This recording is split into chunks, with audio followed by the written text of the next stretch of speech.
Hey, I'm Andy with the Coach's Corner. I have Kevin Murphy here with me today. He's joining me. He's the Williamsport girls head coach Williamsport girls varsity head coach of the basketball team. How are you today? Doing well. Thanks for inviting me on. Sounds like you're doing better than me because I can't. I'm stumbling over my words here. I feel like I'm in the presence of greatness. Give me a few minutes. I'll step over mine too. Give me a few minutes. Kevin, you're gearing up for the basketball season. I guess we can call this the 2024 into 2025. Does the season roll into the new year, or how many games are you guys playing this year? Yeah, so it's a 2024-2025 season. We start November 15th is our first practice, tryouts, and then we finish up end of February, early March. So it's a long season. Winter sports in Washington County, Maryland. It is the longest sports season in the year. hmm You've been coaching at Williamsport for the girls team, the girls basketball team, since 2013. Yeah, so this is my 27th year overall. I know I feel old. I don't know how old I am. I'm 54, but I mean, this is my 27th year coaching overall, and this is my 12th as the varsity girls coach. Mhm. So yeah, I've been with the girls program a while. Yep, after coaching my dad for a while. You've kind of taken the girls program to some pretty tall heights here. You want to talk about the past records a little bit here and give everybody kind of a sense of who we're talking with here. You're probably pretty ingrained in the Williamsport girls basketball history through there. I mean, you're following in your dad's footsteps, coaching as well. Your dad coached the girls team as well for a little bit, and you assistant coached with him for the boys JV team for a couple years. Uh, Talk a little bit about the history of your team and how you guys have done since you've taken over head coaching. So, like I said, it's my 12th year. And when I took over, we really got into the elementary and middle school levels because you really can't win and can't be successful if you don't start kids at a younger age. And so we really had started that program before I took over, and then taken over. This is, like I said, 12 years, and five of our 11, first 11, because one of those years was COVID, we won over 20 games, went to the state championship in 2016 and lost, and then went to two Final Fours the last several years. So we've had a good run of success, but I'm going to be quite honest with you. If it's not for the kids putting the dedication and hours and times from the time they were in elementary school up, and our staff is a great staff, we're probably the longest tenured girls basketball staff in the area. All of our staff members, the majority of my staff have been with us for over a decade, which is hard to do. You see a lot of coaches coming and going. So it's without them, without the players, we wouldn't have the record. I'm just a part of it. Understandable, and that it's wonderful to hear the coach say those words because that just means they understand it takes a village. Almost with that, that's kind of the mentality with most things these days, especially in the sports world. When I was at WHS Williamsport, I graduated in 2005, which dates me, but the girls basketball program, both JV and varsity, was top notch then as well. You guys have held a high prestige for a number of years, even on seasons that are deemed not as successful as others. You guys are still thriving and getting wins. And like you said, the most important part is the kids are learning and they're having a blast. Obviously, you guys are doing something right if people keep coming back to play. So um, good on you guys for that. It's wonderful to see you. You did coach with your dad. We said that a little bit. Your dad's also Kevin Murphy. He coached the girls varsity team for a little. You guys actually, you assistant coached with the JV team with Yep. him in '97 for a couple years. What did you take away from getting to see, the style of your dad's coaching? Did you learn anything from? Well, obviously you learned things from him, but what did you learn in particular? What did you take away from that? Well, I played for him back in the late '80s, and then I Okay. went back in the early '90s and coached with him. And for the first 3 years of my coaching career, we went to the state championship or state semifinals, and I'm like, man, this is easy, right? But what I didn't realize, and I actually realized it, but you take it for granted, is the amount of years he put in. He was a teacher at Williamsport High School for 30 years. He built a great program on the boys' side, and then when I switched to girls, I had two daughters. My oldest played for me, and my youngest is currently playing for me, and so that's why I switched to girls. But all those years of coaching with him, what I learned was there nothing beats hard work, and the amount of time you put into it is what you're going to get out of it. He was very demanding of us. I'm sure I'm pretty demanding for kids, now too, because it is harder and harder to get kids, to play in any level of sports. But I think it's this way. The easiest way to put it is that, you have to be demanding if you're going to hold to a higher standard. It's hard to be good at something, really isn't. It's easy to be mediocre. You just take the step back and just let things go. But we're pretty demanding, and as far as being on practice on time, a work ethic, and wanting them to be good student athletes as well in the classroom. And so those things really fit what our profile is. And I carried that over to the girls' side after coaching all those years on the boys' side with him. So your dad kind of has a reputation for being a little hard nosed uh, as a coach, right? So what kind of things was he like that when he coached you back in the '80s? Has he always been the same kind of coach? Has he changed any? Oh, he's completely different. He was very tough on us as kids when I was in high school with him. But I'm going to be quite honest with you. Like when I went to play college basketball, I missed him. I missed the energy, people would say intensity, or people would say call it yelling. I never took it that way. In a basketball game, it's very emotional. Things are going very quickly. You don't have time to sit there and explain something. It's quick, rapid fire. I never took it personally. I think sometimes with kids now in this generation, they take things personally, and it's never a personal thing with the coach. And then people, of course, will put snippets on social media, and you see coaches going crazy in their words, right? And they're like, "Oh, look at this guy, or look at this lady," going off on their players, and that's the way the world is right now. But the way he was now, and it was then and now, totally different. But at that time, you could coach kids harder, right? You could get on. Yeah, There wasn't social media. Um, I'm not as tough as him. I'm sure some people think I am, right? But because I can coach with a little bit of an edge. But my biggest thing that I learned too from him on the student athlete side, I take a lot of pride in our off the court stuff with our kids. We do a lot of things off the court. I try to have a relationship with these players off the court, as in, I'm here for 4 years with them, but guess what? You need me for a letter of recommendation. You need me to do something for you for your job in the future. I'm here for you. So that animation during a game is just during the game. Off the court, totally different person, and that's the way he was too. yeah, that's awesome. You guys lost a good bit of seniors last year at the end of your season. How many returning seniors do you have coming up this season, or how many? Excuse me, how many juniors do you have transitioning to the senior status coming up this season? Four. So we lost a good bit the last 3 years in 2021 and 2022. Those 2 seasons, we had a lot of seniors, and so it's just it's one of those things. Here it is. It's public schools, right? So you don't reload because you can't recruit. So you have what you have. So we have 4 seniors this year. We're young again in a lot of key spots.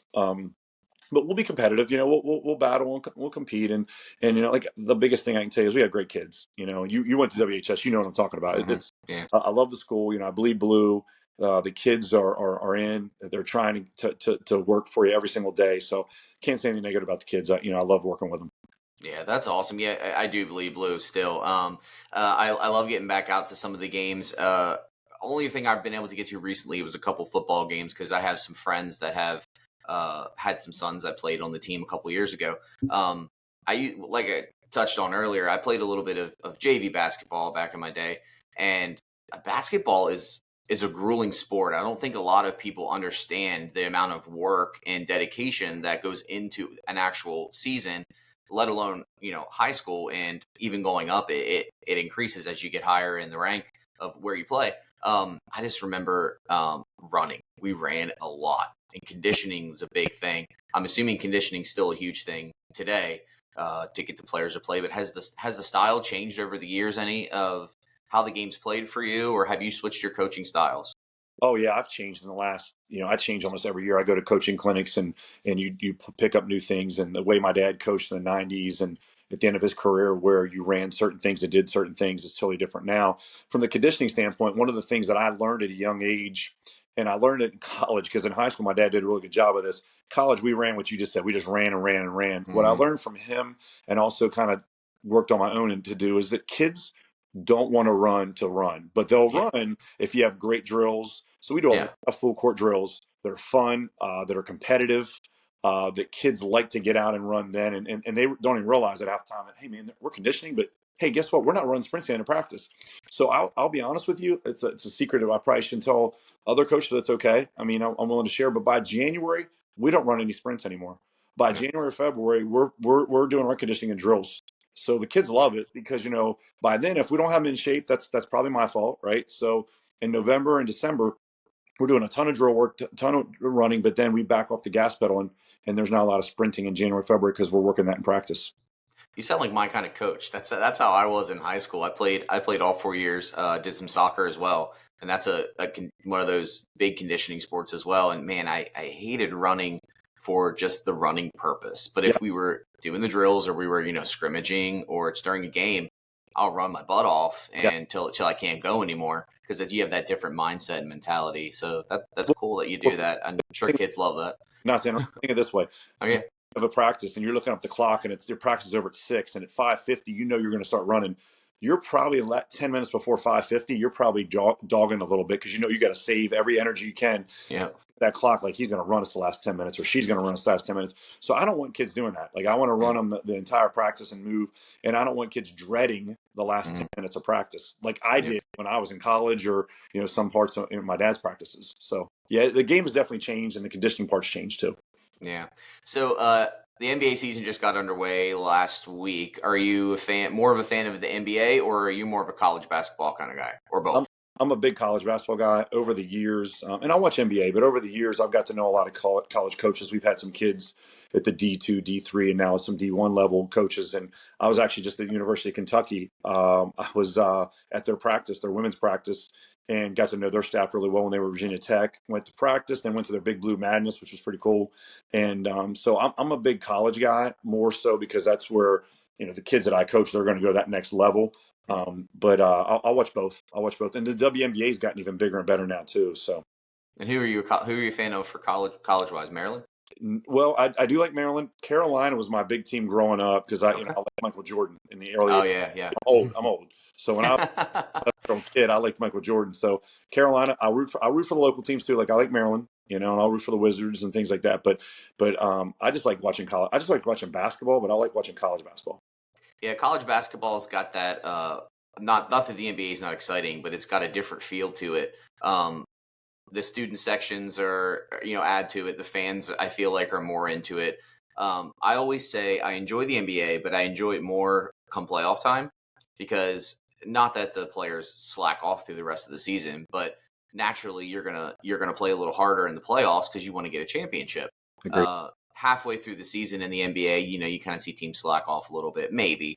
But that competitiveness, no matter the situation or the game or whatever's going on, that the college basketball game, the way it's played, is always that higher level of, you get excited to watch it. You're not just turning it on because it's there, and same goes with college football too. It's got that same feel to it. And I really enjoy that about the college sports. Yeah, I've never been to a college basketball game, but I'd love to get to one soon. I really want to do that. It's kind of a bucket list thing for me. I've been to a Maryland football game, so now I'd like to get to the basketball game, but they haven't been. We'll have to get you to one, because that was the college. Yeah. I know. I could probably get you some tickets. I mean, they're. I think that's why you would fall in love with college basketball if you saw it in person, and you saw the student sections are great. I mean, yeah, the fans, everything about it. And like I said, we were in Kentucky last week. That's like the blue bloods. That's a North Carolina, UCLA, Kentucky, Duke. Going to see something like that was pretty incredible. And you see why those folks in Kentucky it's what they live. They live for it. Yeah. So not only basketball, but are you into baseball, football, any other sports? Yeah, my entire family, my mom and dad were from Pittsburgh. So my so many aunts and uncles, they were big Pittsburgh Steelers, Penguins, Pirates. Yeah, so I watch a little bit of everything. I'll watch the Orioles locally. So yeah, in general, yeah, it's pretty much sports at my house all the time. To my wife's chagrin, she probably doesn't like that very much, but I'm watching as much as I can watch them. Yeah. Yep. The Steelers aren't doing too bad right now. They had a pretty good win the other night. Now, granted, they did play the Giants, but Russell Wilson's looking good. He looks like the old Russell Wilson. He is. They're playing well, but now comes the tough schedule. They got to play the Commanders. They got to play the Ravens twice yet. So they're got a tough after their bye week. It's going to be tougher for them. Yeah, I'm a Commanders fan, and I'm really looking forward to the Pittsburgh game. Honestly, at the beginning of the season, my first thought was this will either be the dud game of the week, because neither team was really expected to do anything this season, and they're two of the hottest teams right now. Well, you got to be loving life. I mean, Daniels. I mean, how about the Mary? That I couldn't believe it. I jumped out of my seat. I'm not a Commanders fan. That was unbelievable. That was awesome. Yeah. My sister and her husband and their two boys were actually at the game, and they were in that end zone that Noah Brown caught the touchdown in, and I called her right away, and she was like, "Yeah, I saw it." And I'm like, oh, "I just had to call somebody. I didn't know." Yeah. Well, it's funny from a coaching standpoint. You saw that defensive back for the Bears taunting the stands. Yep. Wow, I'd love to be in that meeting on Monday. I'd love to see that. What was going said there? I mean, I get the point. You think the game's over, but don't show it. Right. Save it for after the game. Yep. Obviously, I think he was the one that mistipped the ball, right? Yeah. But yeah. Me, it's a great teaching lesson. Like, it's a great thing to show kids, like, hey, look, you play to the final buzzer or the final, whatever it is, you got to play to that end. So always learn lessons from that stuff.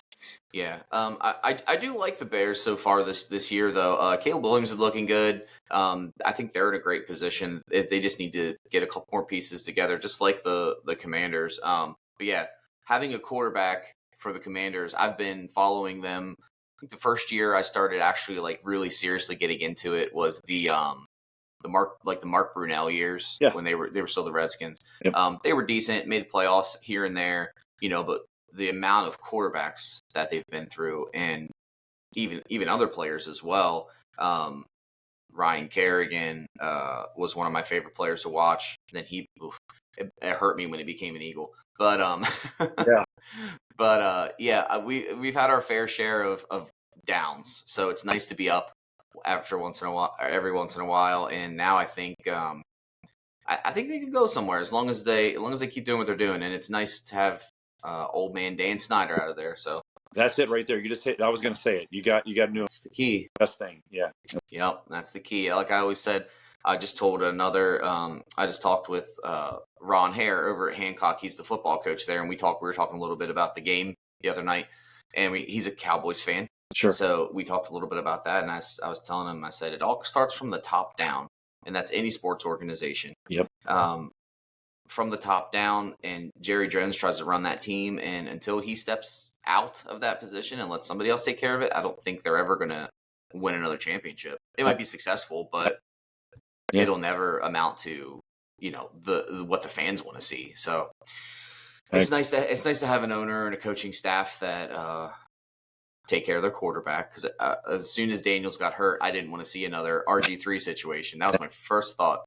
And then they put him out there this weekend to play, and I'm holding my breath every time he gets hit, and he did good. So they wouldn't have put him out there if it was more serious than it was. So I kept telling myself that. No, I think the Commanders are in good shape. They just got to build around him, because it's a quarterback-driven league. I mean, look how we talk about the Steelers for as good as they were for many years because of Ben Roethlisberger. Now look at Lamar with the Ravens. I mean, you have to have a good quarterback in this league. The NFL is driven by that way. But you're right. The top down, the Steelers, the way they draft and their upper management is huge every year. They draft well, and so that just keeps compounding every year. So what'd you think of the steering back to the NBA? What did you think of the LeBron and his son checking into the game for the first time in the history of NBA, father-son duo playing? I thought that was pretty cool. I'm not a LeBron fan. Yeah, I'm an MJ fan like you. So me too. I'm a Jordan fan, but yeah, it's cool. Anything like that's a first time for something.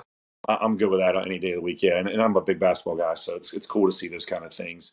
Look, I want to say this. After following my dad's footsteps of coaching and playing also, because he played at Frostburg before I did. I know there's pressure inherent, but my goodness, to be LeBron's son, that's tough. That's tough. Yeah. I'll follow him. That's really tough. Yeah, and like you said, it's tough. And if he's not as successful or more successful, people will view him as unsuccessful, really. Even when he could be, a successful NBA player, like, oh, you'll never be as good as your dad. Right. You weren't as good as your dad. Right. But I think he can.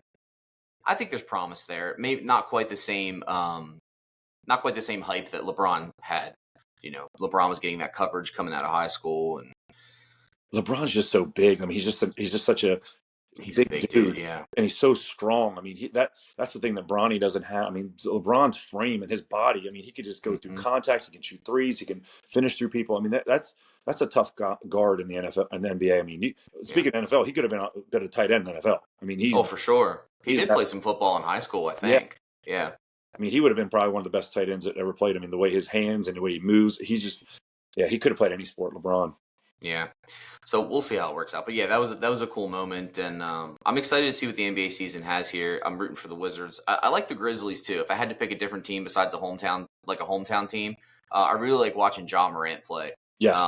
And he's probably one of my favorite players to watch. And he carries himself well. He's not overly cocky. And if he is cocky, he backs it up, I like that kind of player, and I like the fact that he's smaller, but he can, he can get up and he can dunk and he can do all the flashy moves that everybody likes to I see. like him. And that's hard, finding these guys or these ladies in the WNBA that you want your players to look up to because they're Mhm. not too cocky or Yeah. not tapping their chest or hitting, saying how great I am and kind of inciting things. You want kids to act like they've been there before. Mm. And that's tough, because they see that on TV and the social media stuff has changed so much.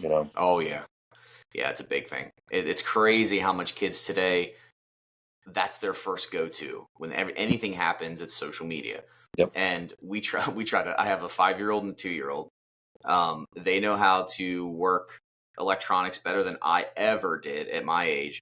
They have tablets, but we try to limit their screen time. Sure. But my 5-year-old is more experienced with it, obviously, than my 2-year-old, and my 2-year-old to get it, and she figured it out in like 3 days. It's crazy. And I'm like, how Yeah. great! Like, I love the fact that you're smart and you can figure it out yourself. But man, that's scary. It is scary. It is. Difference in even I have two kids that are one's 25, one's 16, and it's interesting the difference in them. Just that, and especially the social media part of it. Like Mhm. my oldest didn't have to deal with all the things that my younger one is having to deal with, and it's tough, man. I wouldn't want to grow up. I wouldn't want to be a teenager in this generation, this era, because think about all the things that happened in high school that no one knew Mhm. about, and I'm not saying good or bad, but now everybody knows everything now. Yep. Because of social media. Yeah. I mean, it does benefit in the sports world though. You get those up to date, up to minute updates that come through as long as they're reported. I just saw before we got on here, they just clarified the NFL Diggs is out for the season. Oh, Like okay, I didn't know that. like back in the day, what, 10, 15 years ago, you Yep. would have had to wait a couple days, or you had to see it the next day on ESPN. Okay. Which, one of my favorite pastimes, getting up in the morning as a kid, having a bowl of cereal and sitting down in front of ESPN, watching Stuart Scott say, busting out the whooping stick. Yeah. Yeah. What happened? But I didn't see the dig. What happened to him? tore his ACL. Hmm. Yeah. I knew he went down in the game Sunday, but it wasn't he had tests and stuff done today, an ACL tear, so he's out for the season. And I also saw Anthony Richardson is getting benched for Flacco. So, because he was tired. I saw that too. Yeah. Think of something else to say. Yeah. Don't say you're tired. Yeah, my opinion. No coach wants to hear that, right? No, I've that one. Yeah, No, that's another thing that you don't want your kids to emulate. Tap out, things get tough. And, speaking of that, real quick, I think one thing we could touch on that I think is why sports are so good, especially nowadays, teaching kids how to overcome. Teaching them how to deal with adversity. There's not a lot of that sometimes in this world. And the other thing, working as a group for a common goal. This. You're going to work with people the rest of your life that you may not like or may like, but you got to work with them and you got to deal with them. And with kids and playing sports, that's a great life lesson. Getting to practice on time, which is also getting to work on time. So there's a lot of things that sports athletics can teach us, and that's a big thing for me. Teaching them right from wrong. I tell them all the time, like, be a good person when no one's looking. Like, don't just be the nice kid, when everybody sees you out in the public, but when no one's around, still say, hey, thank you, man. Those kind of things. So those are important life lessons besides wins and losses. If kids just get that, that's important to me. Yeah, I agree 100%. Yeah. Well, Kevin, it's been a pleasure hanging out with you today. I know you're busy, man. Got to get back to the grind. Good luck with the season coming up. Maybe we'll catch up halfway through the season, or as the season begins, once you guys get a couple games under your belt. Good luck to you guys this year, and we'll talk to you soon. We'll talk soon, and hey, we'll have to get you some college basketball tickets. Oh yeah, I would love that. Thank you. Very good talking to you. Thanks for taking the time to talk to me. Thanks, Kevin. Thanks, man. Take care.